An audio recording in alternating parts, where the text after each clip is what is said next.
الحمد لله وحده والصلاة والسلام على من لا نبي بعده أما بعد فعن عدي بن حاتم قال بين أنا عند النبي صلى الله عليه وسلم إذ أتاه رجل فشكا إليه الفاقة ثم أتاه آخر فشكا قطع السبيل فقال يا عدي هل رأيت الحيرة؟ قلت لم أرها وقد أنبئت عنها. قال فإن طالت بك حياة لترين الظعينة ترتحل من الحيرة حتى تطوف بالكعبة لا تخاف أحدا إلا الله. قلت فيما بيني وبين نفسي فأين دعار الطي الذين قد سعروا البلاد؟ ولئن طالت بك حياة لتفتحن كنوز كسرى. قلت كسرى بن هرمز. قال كسرى بن هرمز. ولئن طالت بك حياة لترين الرجل يخرج ملء كفه من ذهب أو فضة يطلب من يقبله منه فلا يجد أحدا يقبله منه. وليلقين الله أحدكم يوم يلقاه وليس بينه وبينه ترجمان يترجم له فيقولن ألم أبعث إليك رسولا فيبلغك فيقول بلى فيقول ألم أعطك مالا وأفضل عليك فيقول بلى فينظر عن يمينه فلا يرى إلا جهنم وينظر عن يساره فلا يرى إلا جهنم. قال عدي سمعت النبي صلى الله عليه وسلم يقول اتقوا النار ولو بشقة تمرة فمن لم يجد شقة تمرة فبكلمة طيبة. قال عدي فرأيت الزعينة ترتحل من الحيرة حتى تطوف بالكعبة لا تخاف إلا الله وكنت في من افتتح كنوز كسرى بن هرمز. ولئن طالت بكم حياة لترون ما قال النبي صلى الله عليه وسلم أبو القاسم يخرج ملء كفه. رواه البخاری. یہ حدیث بخاری کی روایت ہے اور حضرت عدی بن حاتم نے اس کو بیان کیا ہے. عدی بن حاتم رضی اللہ تعالیٰ عنہ مشہور سخی، جو عرب میں مشہور سخی ہے، حاتم طائی، اسی حاتم طائی کے بیٹے. حاتم طائی کو تو رسول اللہ صلی اللہ علیہ وسلم کا زمانہ نصیب نہیں ہوا تھا، لیکن اس کے بیٹے عدی کو وہ زمانہ مل گیا اور یہ نبی صلی اللہ علیہ وسلم کے پاس آ کر اس نے اسلام قبول کیا. طی قبیلہ کا علاقہ حجاز اور عراق کے درمیان تھا. یہی حضرت عدی بن حاتم رسول اللہ صلی اللہ علیہ وسلم کی خدمت میں سن 8 ہجری کے بعد آئے، یعنی بہت کم زمانہ ان کا نبی صلی اللہ علیہ وسلم کی صحبت میں گزرا ہے. یہ روایت کرتے ہیں حضرت عدی رضی اللہ تعالیٰ عنہ بین انا عند النبی صلی اللہ علیہ وسلم، ایک وقت میں رسول اللہ صلی اللہ علیہ وسلم کے پاس بیٹھا ہوا تھا. اذ اتاہ رجل، اچانک ایک شخص آیا، فشکا الیہ الفاقہ، تو رسول اللہ صلی اللہ علیہ وسلم کے سامنے اس نے غربت کی شکایت کی، فقر و فاقہ کی شکایت کی، غربت زیادہ ہے. ثم اتاہ آخر،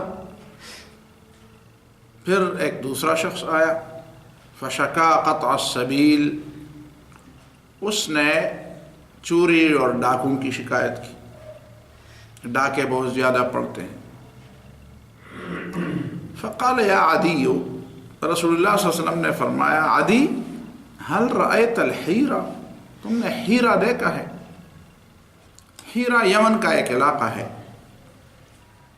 اور بنو لخم عرب زبانی، عرب علاقے میں یمن کے ایک بہت بڑا قبیلہ گزرا ہے، بنو لخم. لخم اور جزام بہت بڑے بڑے قبیلے، اور اسی بنو لخم کا قبیلہ کسی زمانے میں اس پورے عرب علاقے پر حکمران تھا، یمن کے پورے علاقے پر حکمران تھا. مشہور عرب حکمران جس نے اس ہیرا کے مقام پر ایک بہت بڑا قلعہ بنایا تھا، اور وہ بہت زمانے تک دور زمانے تک عرب شعراء اس کو اپنے اشعار میں یاد کیا کرتے تھے۔ خورنق اس کا نام تھا۔ آج کل خورنق جس جگہ پہ تعمیر کیا گیا تھا، آج کل وہ جگہ دجلہ میں آ گیا ہے، وہ جگہ عراق میں ہے۔ تو اس کا مطلب یہ ہے کہ وہ پورا علاقہ جو ہے وہ ان کے قبضے میں تھا، اور وہ بہت مشہور حکمران تھے، نعمان بن منذر یا نعمان بن امرئ القیس۔ سید قطب شہید رحمہ اللہ نے اپنی تفسیر میں اسی خورنق کے حوالے سے منخل جو غزل کا ایک بادشاہ تھا، عرب زبان میں غزل کا ایک بادشاہ تھا منخل یشکری، اس کے چند اشعار بھی نقل کیے ہیں کہ جس میں منخل کہتا ہے فَإِذَا انْتَشَيْتُ فَإِنَّنِي رَبُّ الْخَوَرْنَقِ وَالسَّرِيرِ، جب میں شراب پیتا ہوں تو میں سمجھتا ہوں خورنق قلعہ اور تخت شاہی میرا ہے۔ وَإِذَا صَحَوْتُ فَإِنَّنِي رَبُّ الشُّوَيْحَةِ وَالْبَعِيرِ، اور جب میرا نشہ اتر جاتا ہے تو میں سمجھتا ہوں کہ یہ بکریاں سارے میرے ہیں، بس یہ بکریاں چرانے والا۔ تو ہیرا اور اس کی سویت اور اس کی شہرت پورے عرب میں تھی۔ رسول اللہ صلی اللہ علیہ وسلم نے مجھے فرمایا، عادی تم نے ہیرا دیکھا ہے؟ ہیرے کا قلعہ اور وہاں کی حکومت اور دبدبہ اور روب؟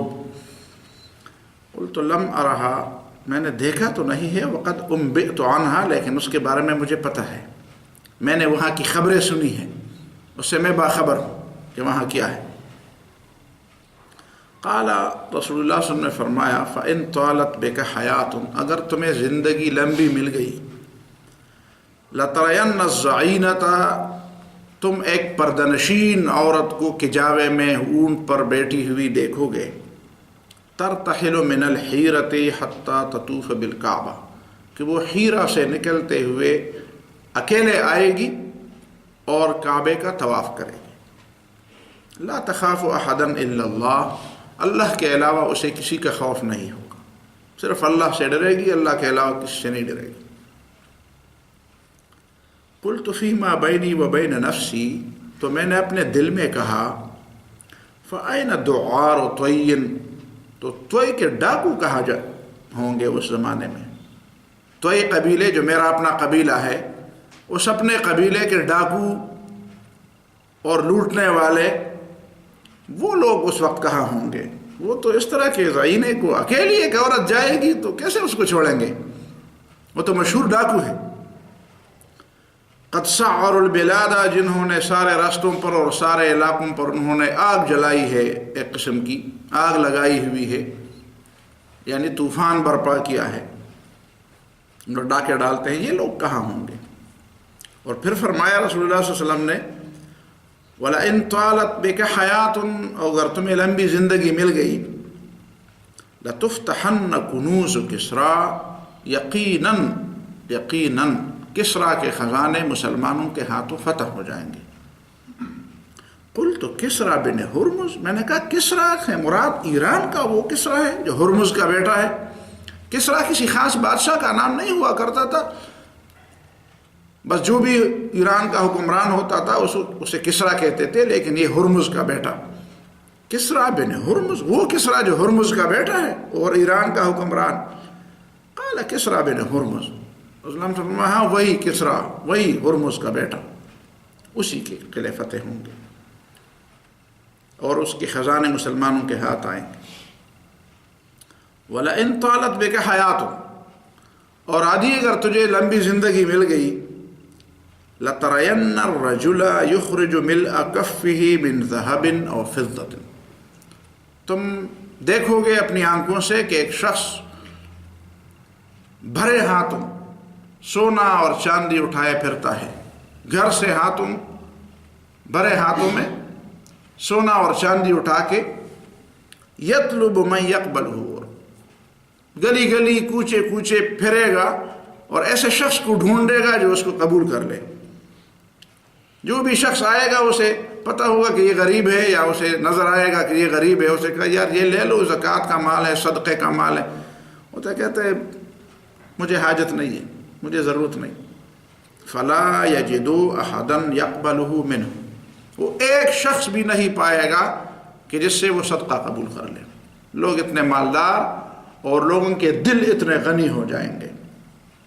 کبھی کبھی آدمی مالدار بھی ہوتا ہے لیکن اس کا دل غنی نہیں ہوتا، دلوں کا غنا بھی ہو جائے گا. وَلَيَلْقَيَنَّ اللَّهَ أَحَدُكُمْ يَوْمَ يَلْقَاهُ، اور قیامت بھی آنے والی چیز ہے، ایک دن ایسا بھی آئے گا کہ تم میں سے ہر شخص اللہ تعالیٰ سے سامنے ملے گا. وَلَيْسَ بَيْنَهُ وَبَيْنَهُ تَرْجَمَانٌ، اور اللہ اور اس بندے کے درمیان کوئی ترجمانی کرنے والا نہیں ہوگا، یہ اللہ کی بات کو سمجھ سکے گا. یترجم لہ، کوئی ترجمان کی ضرورت نہیں ہوگی. فیقولن، تو اللہ تعالیٰ اس سے فرمائے گا الم ابعث الیک رسولا فیبلغک، کیا میں نے تمہارے پاس پیغمبر نہیں بھیجا تھا جس کی تعلیم تجھے پہنچی تھی؟ میں نے پیغمبر نہیں بھیجے تھے جس کی تعلیم تمہیں پہنچی تھی؟ فیقول بلا، وہ کہے کیوں نہیں، مجھے پتہ ہے پیغمبر بھیجے گئے تھے اور ان کی تعلیمات ہم تک پہنچی تھی. فیقول الم اعطک مالا، تو اللہ تعالیٰ فرمایا کیا میں نے تجھے مال نہیں دیا تھا؟ وَأُفْضِلُ عَلَيْكَ یا وَأُفَضِّلُ عَلَيْكَ، اور تمہارے اوپر میں نے اپنا فضل نہیں کیا تھا، اپنی طرف سے تجھے نہیں دیا تھا؟ فَيَقُولُ بَلَا، اوکے کیوں نہیں دیا تھا؟ فَيَنْظُرُ عَنْ يَمِينِهِ فَلَا يَرَى إِلَّا جَهَنَّمَ، تو اپنے دائیں جانب دیکھے گا تو صرف جہنم ہی کو دیکھ سکے گا. وَيَنْظُرُ عَنْ يَسَارِهِ فَلَا يَرَى إِلَّا جَهَنَّمَ، اور بائیں جانب دیکھے گا تب بھی جہنم دیکھے گا. قال عدی، تو عدی پھر کہتے ہیں سمعت النبی صلی اللہ علیہ وسلم یقول، پھر میں نے رسول اللہ صلی اللہ علیہ وسلم کو فرماتے سنا اتقوا النار، جہنم سے اپنے آپ کو بچاؤ. ولو بشقۃ تمرۃ، اگرچہ پورے کھجور کا دانہ نہ ہو بلکہ کھجور کے دانے کا ایک حصہ. فمن لم یجد شقۃ تمرۃ فبکلمۃ طیبۃ، اور جو پورا کھجور نہیں دے سکتا اور نہ کھجور کا کوئی حصہ دے سکتا ہے، اس کے بس میں یہ بھی نہیں ہے، فبکلمۃ طیبۃ، تو ایک میٹھی بول، ایک میٹھی بات کہہ دے، کسی کے ساتھ میٹھی بات کر لے، کوئی مناسب اور پیار کی بات کسی کے سامنے کہہ دے. قال عدی، عدی اب رسول اللہ صلی اللہ علیہ وسلم کی اس حدیث پر تبصرہ کرتے ہیں. فرأیت الزعینۃ ترتحل من الحیرۃ، میں نے وہ کجاوے میں بیٹھی عورت ہیرا سے جاتے ہوئے اور کعبے کا طواف کرتے ہوئے میں نے خود اپنی آنکھوں سے دیکھ لیا، اور پھر مجھے خود اس بات کا جواب مل گیا کہ بنو توئی قبیلے کے دوغار اور لوٹ کا سوٹ اور ڈاکے ڈالنے والے ڈاکو کدھر گئے ہیں، معدوم ہو گئے، نہیں ہیں. اور یقیناً ایک عورت نے جا کر وہیں پہ طواف کر دیا اور اسے کوئی تکلیف نہیں ہوئی. حتی تطوف بالکعبہ، اور اس نے کعبے کا طواف کیا. لا تخاف الا اللہ، اللہ کے علاوہ اسے کسی کا ڈر نہیں تھا. وکنت فی من افتتح کنوز کسریٰ، اور میں خود ان لوگوں میں شامل تھا جن کے ہاتھوں کسریٰ کے خزانے فتح ہوئے تھے. خود میں ان لوگوں مجاہدین میں خود شامل تھا جن کے ہاتھوں کسریٰ کے خزانے فتح ہوئے. اور پھر اپنے شاگردوں سے کہتے ہیں، محل بن خلیفہ اس کے شاگرد ہیں عدی بن حاتم کے، اسے کہتے ہیں وَلَئِن طَالَتْ بِكُمْ حَيَاتٌ، جس طرح مجھے رسول اللہ صلی اللہ علیہ وسلم نے فرمایا تھا کہ تمہاری زندگی اگر لمبی ہوئی تو تم دیکھ لو گے، تو میں آپ سے کہتا ہوں وَلَئِن طَالَتْ بِكُمْ حَيَاتٌ، اگر تمہیں مزید زندگی ملی، لَتَرَوُنَّ مَا قَالَ النَّبِيُّ ابو القاسم صلی اللہ علیہ وسلم، تو یقیناً تم اس حالت کو دیکھو گے جو رسول اللہ صلی اللہ علیہ وسلم نے فرمائی ہے کہ یخرج ملء کفہ، ایک شخص اپنے چلو بھر یا اپنے دونوں ہاتھوں کے برابر وہ سونا نکل کے، سونا لے کے نکلے گا اور کوئی اس کو قبول کرنے والا نہیں ہوگا. اور بخاری کی شارحین نے لکھا ہے کہ لوگوں نے اپنی سر کے آنکھوں سے، اپنے سر کی آنکھوں سے دیکھا عمر ابن عبدالعزیز کے زمانے میں. عمر ابن عبدالعزیز رحمہ اللہ کے زمانے میں کل 33 سال کا زمانہ تھا، 33 مہینے کا زمانہ تھا، 33 مہینے کا زمانہ، 2 سال سے کچھ اوپر. تو لوگوں نے دیکھ لیا اپنی آنکھوں سے کہ وہیں پہ لوگ زکوٰۃ تقسیم کرنے کے لیے نکلتے تھے۔ حضرت عمر بن عبدالعزیز نے حکم دیا تھا، خزانہ بھر گیا ہے، ہماری ضرورت پوری ہو گئی ہے، اب لوگ اپنی زکوٰۃ اپنے طور پر دے دیں۔ یہ جو فقہا میں دو اصطلاحات رائج ہوئی ہیں زکوٰۃ کے معاملے میں، کہ ایک کو کہتے ہیں زکوٰۃ کے معاملے میں اموال ظاہرہ اور ایک کو کہتے ہیں اموال باطنہ۔ تو اموال ظاہرہ اور اموال باطنہ کی تقسیم حضرت عمر بن عبدالعزیز رحمہ اللہ کے اس فیصلے سے فقہا کے ہاتھ آئی ہے کہ حضرت عمر بن عبدالعزیز نے فیصلہ دیا اور اعلان کرایا کہ سونے اور چاندی کی زکوٰۃ حکومت کو نہ دی جائے، ہمارے پاس جگہ نہیں ہے اور ضرورت بھی نہیں ہے، ہم اس کو رکھیں گے تو کیا کریں گے، بس خود اپنے طور پر دے دیں۔ تو سونے اور چاندی کی زکوٰۃ لوگ اپنے طور پر دیتے تھے، تو کیسے دیتے تھے؟ بس نکلتے تھے، روزانہ کسی کا یہ کام ہوتا کہ بھائی لے لو بیٹا یہ سونا لے لو اور جاؤ، کوئی تلاش کرو، کوئی فقیر تلاش کرو۔ اور پورے اسلامی مملکت میں کوئی ایسا فقیر نہیں تھا کہ وہ سونے اور چاندی کی زکوٰۃ قبول کر لیتا۔ تو یہ لوگوں نے دیکھ لیا اپنے آنکھوں سے۔ اس حدیث میں تو کئی باتیں ہیں اور ہر مومن کو غور کرنا چاہیے، لیکن دو تین باتوں کی طرف میں آپ کی توجہ دلاؤں گا۔ پہلی بات یہ ہے کہ دو شخص عدی بن حاتم کی موجودگی میں نبی صلی اللہ علیہ وسلم کے پاس آئے اور دونوں نے ایک شکایت کی، لیکن رسول اللہ صلی اللہ علیہ وسلم نے اس پہ کوئی تبصرہ نہیں کیا۔ پہلی شکایت فقر و فاقہ کی تھی۔ ایک شخص آتا ہے اور نبی صلی اللہ علیہ وسلم کے سامنے شکایت کرتا ہے فاقہ کی، جی غربت بہت زیادہ ہے، غربت زیادہ ہے، لوگ بھوکے ہیں، اور رسول اللہ صلی اللہ علیہ وسلم اس پر کوئی تبصرہ نہیں فرماتے۔ دوسرا شخص آتا ہے فشکا قطع السبیل، کہتے ہیں رستے محفوظ نہیں ہیں، امن و امان نہیں، ڈاکے ڈالے جاتے ہیں، لوگوں کے حقوق ہڑپ کیے جاتے ہیں، کرپشن زیادہ ہے، فساد زیادہ ہے، مالی کرپشن زیادہ ہے، اور پھر بھی رسول اللہ صلی اللہ علیہ وسلم کوئی تبصرہ نہیں فرماتے۔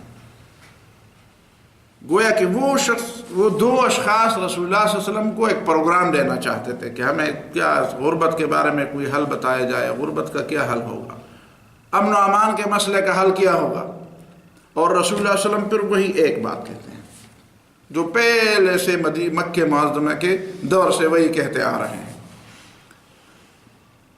کہ جب اسلام کی بات اور اسلام کا غلبہ مکمل ہو جائے گا تو یہ سارے مسئلے، یہ چھوٹے چھوٹے مسئلے، بڑے مسئلے نہیں ہیں، ان کو مسئلہ نہیں بنانا چاہیے، ان کو ایشو نہیں بنانا چاہیے۔ اسلامی تحریک میں غربت کے مسئلے کو اور امن کے مسئلے کو اور کرپشن کے مسئلے کو ایشو نہیں بنانا چاہیے۔ یہ انبیاء کی سنت نہیں ہے، یہ صحابہ کرام کا طریقہ نہیں ہے، نبی صلی اللہ علیہ وسلم کی سنت یہ نہیں ہے۔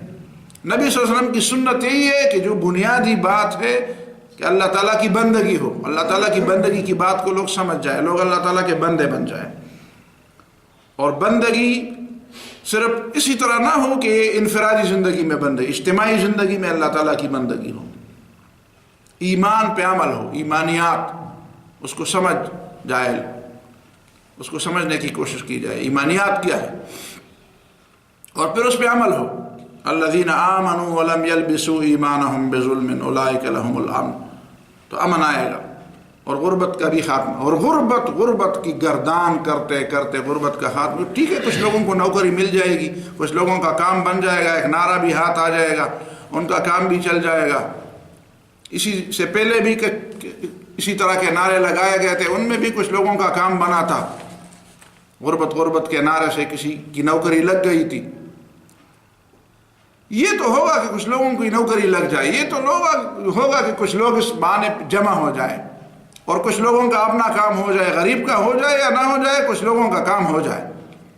لیکن اس سے مسئلہ حل ہونا، آج تک اس سے مسئلہ حل نہیں ہوا۔ مسئلہ حل ہوتا تو سوشلزم والے لوگوں کے مسئلے حل کرتے، اور رسول اللہ صلی اللہ علیہ وسلم نے اس کو یہ اہمیت نہیں دی۔ یہ پہلی بات۔ باقی رہی یہ بات کہ زعینہ اور ایک پردہ نشین عورت ہیرا سے آ کر مکہ کا طواف، بیت اللہ کا طواف کرے گی، تو کیا ایک عورت کے لیے اجازت ہے کہ وہ 3 دن سے زیادہ مسافت پہ بغیر کسی محرم کے چلی جائے، یہ اس کے لیے جائز؟ اس کا جواب علماء نے دو طرح دیا ہے۔ پہلا جواب تو یہ دیا ہے کہ رسول اللہ صلی اللہ علیہ وسلم یہاں پہ واقعات کی بات فرماتے ہیں، یہ نہیں فرماتے کہ جائز ہے یا ہوگا یا ناجائز ہوگا، ایسا ہوگا، وہ اس عورت کا اپنا ایک عمل ہوگا، ضروری نہیں ہے کہ وہ جائز بھی ہو۔ دوسرا جواب لوگ یہ دیتے ہیں کہ اس زمانے میں اسلام کی رفعت اور اسلام کا جھنڈا ایسا سربلند ہوگا کہ کسی کو خوف نہیں ہوگا، تو شاید کسی کے ذہن میں یہ بات آ جائے کہ مجھے جانے کے لیے ساتھی کی ضرورت ہے، یہ آخر کیا ہے، مجھے خوف کس بات کا ہے، میں ڈرتی کس سے ہوں۔ حالانکہ اس کے باوجود کہ کسی کا خوف نہ ہو، تب بھی اسے بغیر محرم کے اور بغیر کسی ایسے ساتھی کے سفر نہیں کرنا چاہیے جو محرم کہلائے۔ لیکن بہرحال اس کے ذہن میں یہ بات ہوگی کہ اب اسلام کا غلبہ ہو گیا ہے، مجھے کیا ضرورت ہے، کوئی خوف تو ہے ہی نہیں۔ حالانکہ شریعت نے جس عورت کے لیے بغیر کسی محرم کے سفر کو ممنوع قرار دیا ہے، وہاں پہ دو باتیں پیش نظر تھیں۔ ایک تو یہ ہے کہ امن نہیں ہے، دوسری بات یہ ہے کہ صرف امن کی بات نہیں ہے، شاید تجھے کسی ایسی ضرورت سے واسطہ پڑے، کوئی ایسی ضرورت تجھے پیش آئے کہ امن کے باوجود بھی وہ ضرورت بغیر محرم کے کوئی حل نہ کر سکے۔ مثال کے طور پر آج کل حادثہ ہو جاتا ہے تو ظاہر ہے کہ ایک عورت اگر اکیلی گاڑی میں سفر کرتی ہے، خود ڈرائیونگ کرتی ہے یا کسی دوسرے کی گاڑی میں بیٹھ کر وہ جاتی ہے، تو اگر کوئی حادثہ پیش آ جائے، کوئی اچانک کوئی بیماری، ظاہر ہے کوئی دوسرا اسے ہاتھ لگائے گا، تو ہاتھ لگانا کوئی گناہ نہیں ہوگا اس کے لیے، اس لیے کہ وہ حادثہ ہوگا، وہ ضرورت ہوگی اور وہ ایک حادثاتی بات ہوگی۔ لیکن کم از کم ایک عورت کے لیے جو خدا کا خوف رکھتی ہو اور آخرت کا خوف رکھتی ہو، اس کے لیے یہ جائز نہیں ہے کہ وہ خود کو ایسے مواقع کے لیے پیش کرے، یا کم از کم ایسے خطرات کا سامنا کرنے کے لیے وہ بغیر کسی محرم کے، اس لیے کہ اس طرح کے خطرات تو ہوتے ہیں سفر۔ اور اس حدیث کے اندر جو دعار و طین ہے، اس کا مطلب یہ ہے کہ حضرت عدی خود اپنے قبیلے کے لوگوں پر گواہی دے رہے ہیں کہ دعار و طین، طی قبیلے کے ڈاکو جو خطرناک لوگ ہیں اور ڈاکے ڈالنے والے ہیں، اس کا مطلب یہ ہے کہ ان کی شہرت تھی پورے عرب علاقے میں، اور گویا کہ ان کا پیشہ تھا، اور گویا کہ ان کے جتے تھے، وہ ایسا نہیں تھا کہ انفرادی طور پر لوگ یہ کام کرتے تھے، اور ان کی ایک شہرت تھی، ان کی ایک دھاک بیٹھی ہوئی تھی، ایک روب بیٹھا ہوا تھا ان کا۔ لیکن جب اسلام کے غلبے کے سامنے یہ چیزیں نہیں ٹر سکی، اور پھر جو فرمایا رسول اللہ صلی اللہ علیہ وسلم نے کہ کسرا کے خزانے فتح ہوں گے، تو یہ ویسے جولی پہ پھیلا کر تو فتح نہیں ہوتے، اور یہ جو ملک کفہ من ذہب، یہ جو لوگ سونا اور چاندی لے کر گھومیں گے اور پھریں گے اور ڈھونڈیں گے کسی لینے والے کو، اور لینے والا نہیں ملے گا، اس کا مطلب یہ ہے کہ صرف یہ نہیں کہ غربت ختم ہوگی، اصل غربت ذہن اور فکر کی غربت ہے۔ کچھ لوگ بھوکے نہیں ہوتے جو اڑا کے ڈالتے ہیں۔ ہمارے یہاں عام طور مشہور ہے فلان شخص کو زیادہ اختیار ہونا چاہیے، وہ ذرا مالدار آدمی ہے، بہت بار بھوکا نہیں ہے، وہ آپ نے دیکھ لیا کہ جو زیادہ پیسے والے تھے سب سے زیادہ ڈاکے انہوں نے ڈالے، سب سے زیادہ کرپشن انہوں نے کی۔ ایک آدمی کی آنکھیں اگر بھوکی ہیں، اس کا ضمیر اگر بھوکا ہے، تو آپ اس سے مامون نہیں ہیں، محفوظ نہیں ہیں۔ صرف اس سے غربت ختم نہیں ہوگی، اور اس سے امن نہیں قائم ہوگا، اور اس سے کرپشن ختم نہیں ہوگی کہ آپ لوگوں کو نوکریاں دے دے اور مال و دولت کی فراوانی ہو۔ مال و دولت کی فراوانی کے باوجود ڈاکے ڈالے جاتے ہیں، لوگ جاتے ہیں امریکہ اور برطانیہ۔ آج کل آپ کو پتہ ہے امریکہ برطانیہ میں جو سیلاب آیا ہوا ہے، سب سے زیادہ ڈاکے ان علاقوں میں پڑتے ہیں جہاں پہ سیلاب آیا ہوا ہے، لوگوں کے گھر جڑ گئے ہیں ایک طرف، اور دوسری طرف وہاں پہ جیبیں کاٹی جاتی ہیں، دوسرے وہاں پہ ڈاکے ڈالے جاتے ہیں۔ جب لوگوں کو پتہ ہے کہ کیمرہ آپ کو نہیں دیکھ رہا، جب کیمرہ نہیں دیکھ رہا ہے تو پھر خدا کا تصور تو ہے نہیں، حرام و حلال کا تصور اور آخرت کا تصور تو ہے نہیں، تو اب کیسے لوگوں کو ڈاکہ ڈالنے سے بچائیں گے؟ اور ڈھاکے ڈالنے سے بچائیں گے تو تب جب آخرت کا خوف ہو، جب خدا کا خوف، اور جب آپ لوگوں کے دل غنی کریں گے۔ اسلام کا طریقہ یہ ہے کہ دلوں کا غنا لوگوں کے اندر ڈالتا ہے، کہ تمہارا دل غنی ہو جائے، تمہاری آنکھیں جو ہے نا وہ پر ہوں، معمور ہوں، جس طرح پشتوں میں کہتے ہیں نا پر معمور، آنکھیں پر، دل پر معمور ہو۔ لیکن یہ کام ہوگا کیسے؟ تو وہ آخر میں کہ اللہ تعالیٰ سے جب تمہاری ملاقات ہوگی اور کوئی ترجمان نہیں ہوگا، بات خود بخود آپ کو سمجھ آ جائے گی۔ تو اللہ تعالیٰ کیا فرمائے گا؟ پہلی بات، الم ابعث الیک رسولا فیبلغک، کیا تجھے پیغمبر کی تعلیمات نہیں پہنچی تھی؟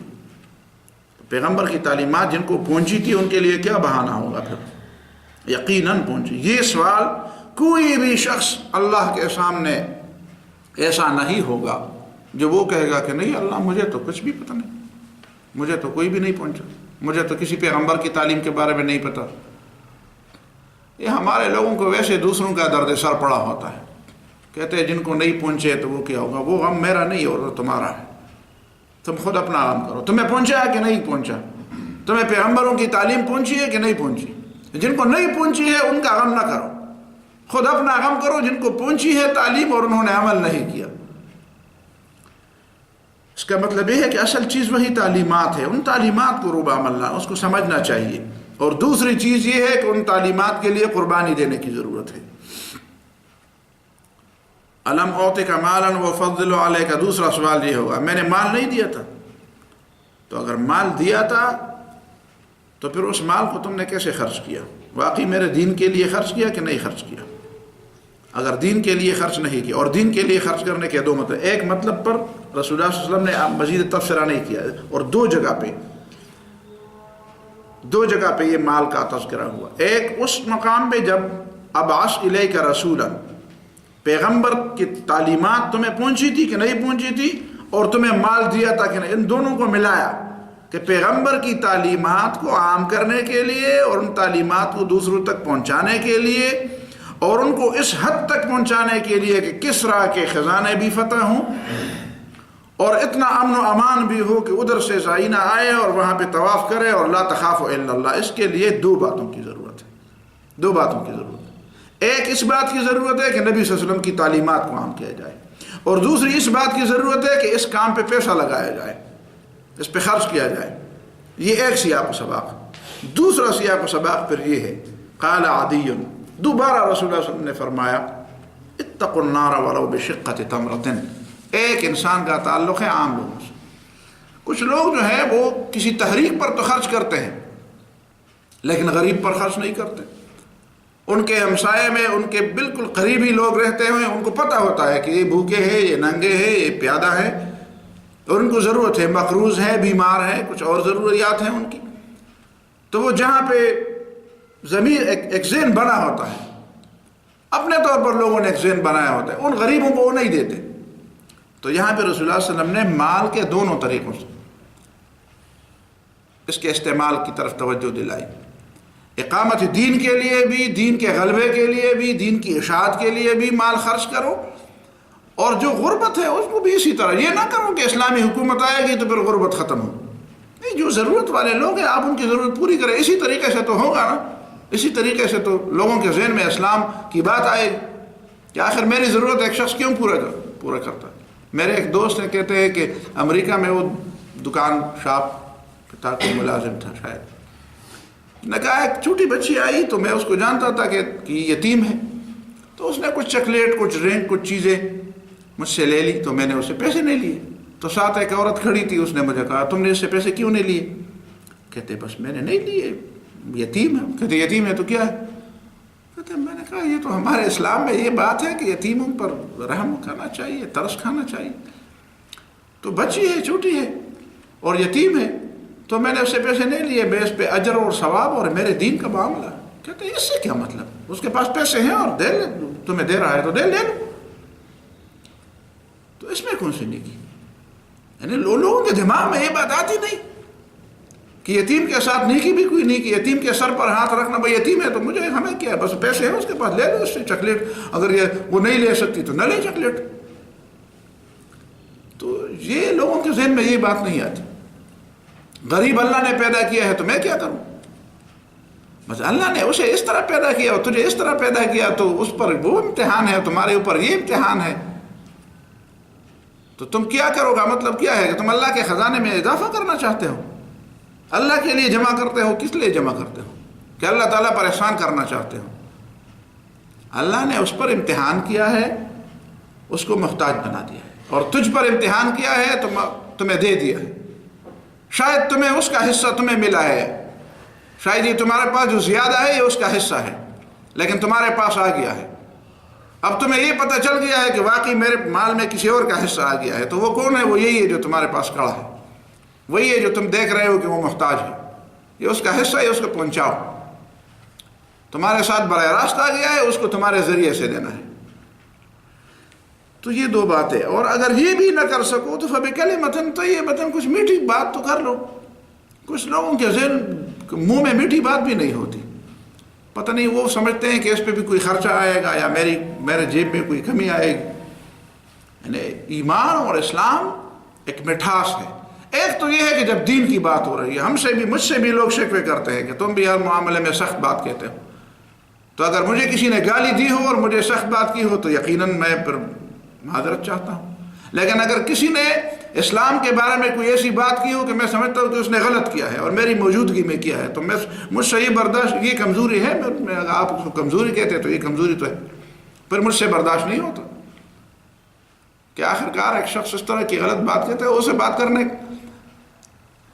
کا علم نہیں ہے اس معاملے میں اور وہ بات کہتا ہے. تو کم از کم مجھے جب علم ہے تو میں بات کہہ دیتا ہوں. پھر مجھے اس بات پہ یقیناً غصہ آتا ہے کہ ایک ڈاکٹر جو ہے وہ انجینئرنگ کے معاملے میں ٹانگ اڑاتا ہے اور ایک انجینئر کاروبار دوسرے کے معاملات کے مثلا طب کے معاملات میں. اگر آپ کو اس پہ غصہ آتا ہے کہ ایک انجینئر جو ہے وہ میڈیکل کے معاملے میں دخل کیوں دے اور ایک ڈاکٹر انجینئرنگ کے معاملے میں کیوں دخل دے، وہ اس کا فیلڈ ہے، یہ اس کا فیلڈ ہے. تو مجھے یقیناً اس بات پہ غصہ آنے میں حق ہے کہ ایک شخص جو دین کے معاملے میں نہیں جانتا وہ دین کے معاملے میں فتوی بازی کیوں کرے اور دین کے معاملے میں کیوں پوچھے. وہ پوچھنے کا اسے حق ہے، سمجھنے کا، لیکن بحث کرنے کا اسے حق نہیں ہے. لوگ کہتے ہیں بحث، کہتے ہیں تبادلے خیال کریں گے، اور تبادلے خیال نہیں ہوتا اس معاملے میں. اس معاملے میں مسئلہ پوچھا جاتا ہے. اگر اعتماد نہیں ہے تو کسی ایسے شخص سے پوچھو جس پر تمہارا اعتماد ہے. وہ تو اس میں حق بجانے، وہ کوئی نہ میں پیغمبر ہوں نہ کوئی دوسرا پیغمبر ہے. آپ کو حق ہے کہ آپ کا جس پر اعتماد ہے آپ اس سے پوچھیں. لیکن جب پوچھنا ہو تو آپ اس سے نہیں کہتے کہ اچھا ڈاکٹر صاحب جی ہے تو جی بیمار ہو اور اس کا آپریشن ہے، اس کے بارے میں تبادلے خیال کرتے ہیں، تمہارا کیا خیال ہے؟ وہ کہتے ہیں خیال کیا ہوتا ہے، یہ میرا کام ہے، تم چپ رہو، میں جو کچھ کروں تمہیں اس ماننا پڑے گا. اگر مجھ پر اعتماد نہیں ہے تو کسی دوسرے ڈاکٹر کے پاس جاؤ. اسی طرح انجینئر بھی آپ کو کہے گا، آپ کہیں کہ یہ بھی تعمیر اس طرح ہے، میرا خیال ہے آئے اس پر تبادلے خیال کریں گے. یہ جو فیکٹری میں پل بن رہے ہیں جا کر اس میں تبادلے خیال کرو انجینئروں کے ساتھ. وہ کہے یار تم کہاں سے آئے ہو؟ تو یہ تبادلے خیال نہیں ہوتا. تو یہ بات، لیکن کلمہ طیبہ کا معنی یہ ہے کہ عام معاملات میں، ملنے جلنے میں، اٹھنے بیٹھنے میں لوگ ایک دوسرے کے ساتھ بات کریں تو میٹھی بات. اور پھر وہ آپ کی آخری بات تو آپ نے پڑھ لی کہ حضرت عمر بن عبدالعزیز کے زمانے میں ایسا ہوا. کیسے ہوا؟ پھر لوگ پوچھتے ہیں، کل پرسوں بھی مجھ سے کسی نے پوچھا، عالم ہے، اس نے پوچھا کہ حضرت معاویہ رضی اللہ تعالیٰ عنہ صحابی رسول ہیں اور عمر بن عبدالعزیز صحابی رسول نہیں ہے، اور حضرت معاویہ رضی اللہ تعالیٰ عنہ کو لوگ خلیفہ خامس نہیں کہتے، پنجم خلیفہ، پانچواں خلیفہ نہیں کہتے، اور عمر بن عبدالعزیز کو پانچواں خلیفہ کہتے ہیں. تو اس کی وجہ کیا ہے؟ تو ابھی تک تمہیں نہیں پتہ چلا کہ اس کی وجہ کیا ہے. اس کی وجہ یہ ہے کہ حضرت عمر بن عبدالعزیز رحمہ اللہ نے اس زمانے میں وہ خلافت زندہ کی جو ابو بکر و عمر رضی اللہ تعالیٰ عنہما کا طریقہ تھا. وہ بات انہوں نے ملوکیت کے زمانے میں زندہ کی. اور حضرت معاویہ رضی اللہ تعالیٰ عنہ سے جو کچھ ہوا اس پر میں تبصرہ نہیں کروں گا. اقول قولی ھذا واستغفر اللہ لی ولکم ولسائر المسلمین فاستغفروہ. ایک ساتھی ہے، اس کی والدہ اور پھوپھی دونوں بیمار ہیں، اور کل اس نے دعا کے لیے درخواست کی ہے، تو اس کے لیے دعا کریں۔ ہمارے ادریس بھائی دوسرے دوست بھی بیمار ہیں، ان کے لیے دعا کریں، اللہ تعالیٰ ان کو شفا دے۔ اذهب البأس